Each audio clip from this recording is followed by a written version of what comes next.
ஒருவர்களே, எல்லா மொழிக்கும் இல்லாத ஒரு சிறப்பு தமிழ் மொழிக்கு உண்டு.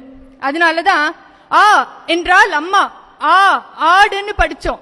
இங்கிலீஷ்ல ஏ ஃபார் ஆப்பிள். உணவிலிருந்து தொடங்குவது வேற்று மொழி, உணர்விலிருந்து தொடங்குவதுதான் தமிழ் மொழி.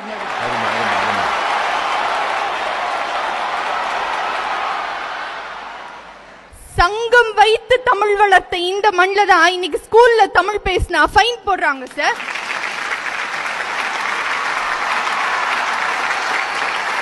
தமிழ்ல செய்தி வாசித்தா சேனல்ல மாத்திட்டு போயிடுவாங்களா? அது என்னமோ உண்மைதான். அது எங்க கட்சி பாயிண்ட், அவரையே பேசினார்னு தெரியல, நடுவுல குழம்பி போயிட்டாரு. இதுல வேற அந்த அக்கா, அவங்க எனக்கும் அக்கா தான் நடுவர் அவர்களே.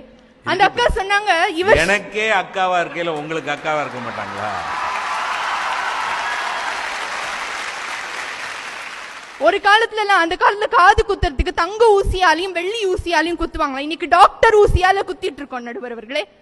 இன்னும் சொல்ல போனா பல காதணிகள் மறந்து போச்சு. டோலாக்கு, தோடு, இந்த மாதிரிலாம் நிறைய இருந்தது. ஆனா இன்னைக்கு எல்லாத்தையும் மறந்து போய் காதோட ஜிம்மிக்கி கம்மல் மட்டும் ஒட்டிக்கொண்டிருக்கின்றது நடுவர். இதுல அவங்க வேற ரொம்ப பயங்கரமா ரண்டக்க ரண்டக்க ரண்டக்க, தண்டனக்கா தண்டனக்கா. பாட்டு எப்படி இருந்தது தெரியுமா? எப்படிப்பட்ட செயல்கள் பிறந்த பூமி இது தெரியுமா? பாரதிதாசனோட ஒரே ஒரு பாட்டு சார், கணவனும் மனைவியும் ஒரு கான்வர்சேஷன் நடக்கிற மாதிரி ஒரு பாட்டு. படி அப்படின்ற ஒரே ஒரு வார்த்தையை வச்சு மாயாஜாலம் பண்ணிருப்பாரு. வரும்படி வீரப்படி நான் தரும்படி வாக்களித்தபடி கணக்கள் திங்கர்தோறும் கரம்படி வீதி தமிழ் கழகத்தார்கள் கடைப்படியை மிதிக்கும் முன்னர் எண்ணி வைத்தார்.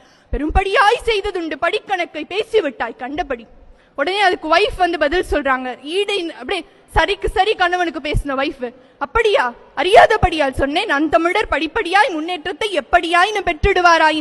நம் மக்கள் இப்படியே கீழ்ப்படியில் இறார்கள் என்றோ மெய்ப்படி அறிஞர்களின் சொற்படி நடந்தார் மேற்படியார் செப்படி வித்தை பறக்கும். எப்படிக்கும் முதற்படியாய் தமிழ் படிக்க வேண்டும் என்று செயல்கள் பிறந்த பூமி.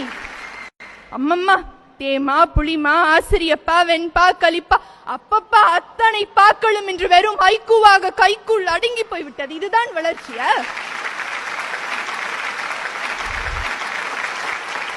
சில கோலம் போடுறதுக்கு கூட ஒரு பண்பாடு தெரியுமா?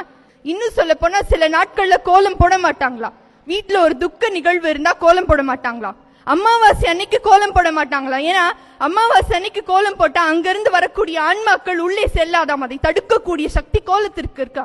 எப்படி கண்டுபிடிச்சிருக்கான் பாருங்க தமிழன். வீட்டுல அம்மா போட்டு இருந்தா கரிக்கல்லால கோலம் போடுவாங்களாம். அப்ப வீட்டு வாசலை பார்த்து கோலத்தை பார்த்தே குறிப்பால் இந்த வீட்டுல இதுதான் நடக்குதுன்னு சொல்லி மிகப்பெரிய பண்பாடோடு வாழ்ந்த தமிழ்நாட்டை தான் இன்னைக்கு வீடு முழுக்க கேமரா வச்சு ஓடவும் முடியாது உட்காரவும் முடியாது என்ற பிக் பாஸ்கள் ஓடிக்கொண்டிருக்கு. இன்னும் சொல்லணும்னா இவ்வளவு பெருமையும் நம்மோட ஜீன்ல இருக்குது அப்படின்றத நாம மறந்து போன காரணத்தினாலதான் இன்னைக்கு ஜீன்ஸ் போட்டுட்டு சுத்திட்டு இருக்கோம். அவங்க ஆவுனா ஒண்ணு சொன்னாங்க, உணர்வு உள்ளே இருக்கிறது உள்ளே இருக்கிறது, வேணுங்கிறப்ப வெளியே வரும். அது என்ன அரசியல்வாதியா அப்பப்ப உள்ள போயிட்டு வேணுங்கிறப்ப வெளியே வரதுக்கு? இன்னும் சொல்ல போனா நிறைய பண்பாடுகள் ஒழிஞ்சே போச்சு. வெத்தலை போடுறது ஒரு பண்பாடு தெரியுமா? இன்னைக்கு பாக்கு போட்டா மாடு முட்டுன்னு சொல்றான். பதார்த்த குண சிந்தாமணி என்ற ஒரு புத்தகம் இருக்கிறது. அதை படிச்சு பார்த்தா நமக்கு தெரியும், சித்த மருத்துவர்களுக்கு தெரியும்.